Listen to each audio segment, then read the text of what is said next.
दोस्तों, आज का कहानी सच्ची घटना पर आधारित है। तो वीडियो पर अंत तक बने रहो। और ये कहानी मुझे भेजी है रमेश ने।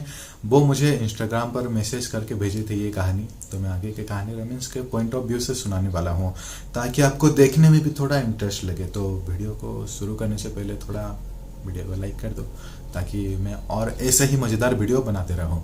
तो चलो स्टोरी की तरफ बढ़ते हैं। तो क्या होता है कि गणेश पूजा में हम सारे दोस्त मिलकर रात के समय पंडाल में घूमने के लिए जाते थे। और सारे पंडाल घूमकर रात के करीब 10-11 बजे तक हम घर पर चले आते थे। और ये बात है साल 2018 की, मतलब लॉकडाउन होने से एक साल पहले का। तो 2018 में भी सारे दोस्त मिलकर, सारे दोस्त आए थे। मतलब कुछ हॉस्टल में थे, कुछ बाहर थे, तो सारे दोस्त इधर इकट्ठा हो गए। और सारे दोस्त मिलकर हम लोग क्या करें कि घूमने के लिए निकल पड़े। गणेश पूजा पंडाल पंडाल घूमने के लिए। तो घूमने के लिए निकल पड़े। और हमको घूमते घूमते करीब रात के 12 बज गए और हमको पता भी नहीं चला, क्योंकि गणेश पूजा में थोड़ा भीड़ होता है। तो हम लोग को घूमते घूमते टाइम का पता ही नहीं चला। उसके बाद हम सारे दोस्त मिलकर प्लान बनाए कि कुछ खा लेते हैं, उसके बाद सारे मिलकर घर चले जाएंगे। तो तभी मेरा एक दोस्त अजय कहने लगा कि आज नहीं खाते, वैसे भी तो लेट हो गया है, अभी कहाँ जाएंगे खाने के लिए, दुकान भी और ढाबा भी दोनों बंद हो चुका होगा। और हम ज़्यादातर ढाबा में ही खाना खाना पसंद करते थे, क्या पता नहीं, लेकिन ढाबा में एक अलग ही फीलिंग्स आता है। तो हम लोग ज़्यादातर ढाबा में ही वही और क्या बताऊँ, चिकन मटन वही खाते हैं। तो उसके बाद निकल पड़े। तो मेरा एक दोस्त कहने लगा कि मेरे पास एक ढाबे वाले का नंबर है, उसको कॉल करते हैं, खुला है कि नहीं पूछ लेते हैं, उसके बाद हम वहाँ पे चले जाएंगे। तो वो अपना मोबाइल निकाल कर कॉल करने लगा। तो वो लाके अभी ढाबा खुला है, मतलब ढाबा तो रात भर ही खुला होता है, बहुत लेट बंद होगा बोला। तो हम सारे दोस्त प्लान बनाए और उस ढाबे जाने के लिए निकल पड़े। तो ढाबे जाते जाते रास्ते पर एक जंगल पड़ता है, बहुत घना जंगल। मतलब वहाँ पर लाइट, एक भी लाइट नहीं है।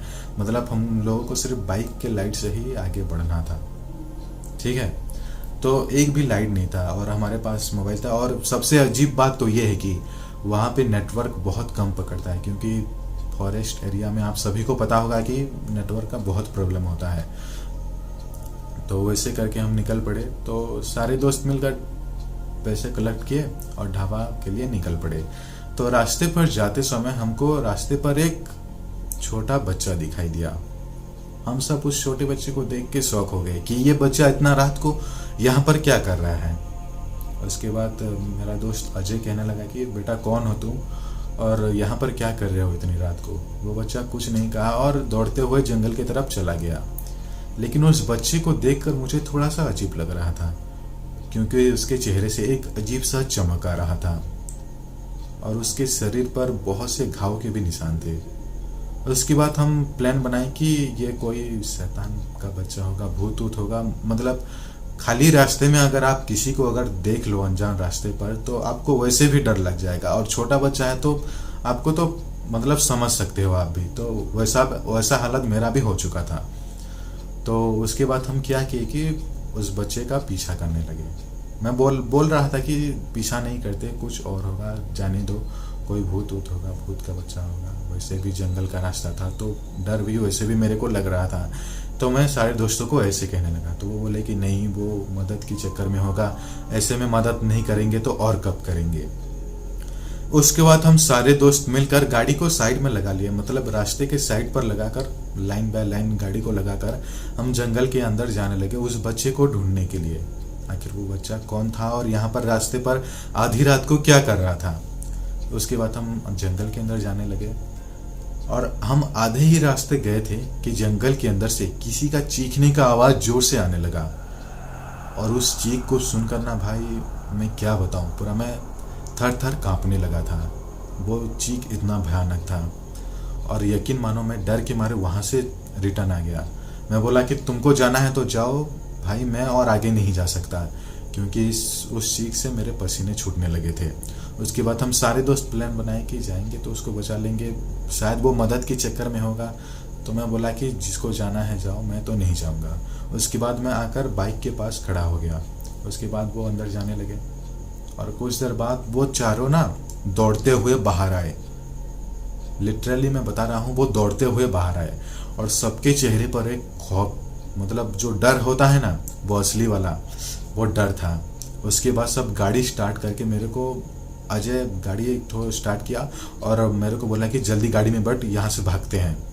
मैं बोला अरे क्या हुआ, तुम उस बच्चे को नहीं लाई, उस बच्चे को बचाने के लिए गए थे ना, तो वो बच्चा कहाँ है? मैं बोला, तो वो कहने कि चल मैं तेरे को बाद में तेरे को बता दूंगा, तू जल्दी गाड़ी में बैठ। उसके बाद गाड़ी स्टार्ट करके हम और आगे नहीं गए, मतलब ढाबा की तरफ गए ही नहीं, मतलब रिटर्न आ गए। और रिटर्न आने के बाद पंडाल में तो लड़के लोग रहते हैं, तो एक गणेश पूजा के पंडाल में जाकर खड़े हो गए। वहाँ पे थोड़े बहुत लड़के थे और लोग बस गिनती के कुछ ही थे, जो वहाँ पर पूजा कमेटी वाले होते हैं ना, तो वहीं पे कुछ वैसे ही लोग थे। उसके बाद हम थोड़ा वहाँ पे जो पानी मिलता है वहाँ से पानी खरीद के पीने लगे। उसके बाद मैं अजय को पूछने लगा कि यार तुम चारों क्या हुआ, उसको बचाने गए थे और ऐसे ही चले आए, बेचारा क्या करता होगा क्या नहीं। मैं भले उस आवाज़ को सुनकर डर गया और रिटर्न चला आया, तुमको तो उस बच्चे को लेकर आना चाहिए था ना। तो मेरा बात सुनकर कहने लगे कि हम जब उस जंगल के अंदर गए ना, वहाँ का नज़ारा देखकर हम भी पूरा डर के मारे हमको भी वहाँ से भागना पड़ा, क्योंकि जंगल के अंदर हमने एक औरत को देखा जिसका सिर नहीं था। और ये सुनकर ना मेरे रोंगटे खड़े हो गए, पूरा क्या बताऊं, और पूरा एकदम से मेरे रोंगटे खड़े हो गए। और आज भी मैं जब उस हादसे को याद करता हूं तो थर थर कांपने लगता हूं, ठीक है ना। तो उसके बाद क्या हुआ कि ये सब इंसिडेंट सुनने के बाद मैं तो डर के मारे वैसे भी कांपने लगा था, और उस दिन मेरे को डर के मारे नींद भी नहीं आया। उसके बाद हम सारे दोस्त क्या किए कि हम गाड़ी लेकर सब अपना अपना घर चले आए, ठीक है, गाड़ी लेकर अपना अपना घर चले आए। मुझे भी अजय ने रास्ते पर छोड़ दिया, मैं भी अपना घर चले आया। और उस दिन मैं डर के मारे सो भी नहीं पाया। और अगले दिन से उन सभी को बुखार होने लगा, मतलब उनका तबीयत एकदम से खराब हो गया। मतलब वो ठीक थे, लेकिन जिस किसी ने भी उस बिना सिर वाले औरत को देखा था, उनका तबीयत अचानक से बिगड़ने लगा। और मैं भी थोड़ा बहुत, मेरा भी तबीयत ठीक नहीं था, मतलब मैं ठीक था लेकिन बस थोड़ा अच्छा नहीं लग रहा था उसी के कारण। लेकिन उनका तबीयत तो कुछ ज़्यादा ही ख़राब हो गया था।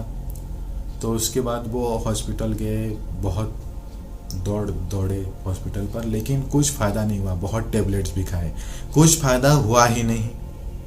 तो आखिर में वो क्या किए कि वो सब जाकर वो हम लोग जाकर क्या किए कि एक बाबा से मिले।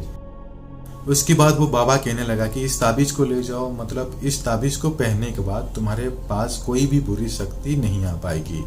मतलब एक रुद्राक्ष टाइप का वो ताबीज़ था, उसमें रुद्राक्ष भी लगा हुआ था, यानी कि शिव भगवान का कुछ ताबीज़ होगा। सोच के हम ले लिए वो बाबा कुछ पैसे ले लिया हमसे, और पैसा तो देना भी पड़ता है। तो क्या हुआ कि वो उसके बाद हम ताबीज़ लेकर चले आए, और मैं भी अपने पास एक ताबीज़ रखा था। और ताबीज़ पहनते ही यकीन मानो सारे दोस्त अगले दिन एकदम से ठीक हो गए।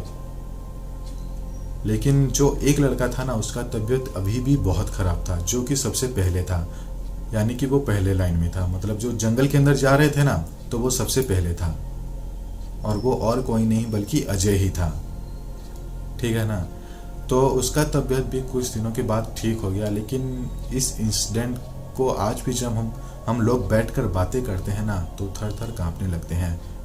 और मेरे दोस्त कुछ ऐसे हैं कि बता देता हूँ, मेरे दोस्त कुछ ऐसे हैं कि भूत पिशाच के ऊपर विश्वास भी नहीं करते थे। जो 2-3 लड़के थे ना, उसमें वो भूत पिशाच के ऊपर यकीन नहीं करते थे। लेकिन इस इंसिडेंट के बाद वो इतना डर गए थे ना, वो भूत पिशाच नहीं, अगर आप उन लोगों को ये भी बता देते कि इस बोतल के अंदर भूत है, तो वो यकीन कर लेते। मतलब इतना वो भूत पिशाच के ऊपर विश्वास करने लगे थे, यकीन मानो। तो अगर आपको ये कहानी अच्छा लगा हो तो वीडियो को लाइक कर दें और चैनल को सब्सक्राइब कर दें, और अपने दोस्तों के साथ इस वीडियो को शेयर कर दें। तो मिलते हैं अगले वीडियो में ऐसे ही मज़ेदार वीडियो के साथ। तो तब तक के लिए धन्यवाद।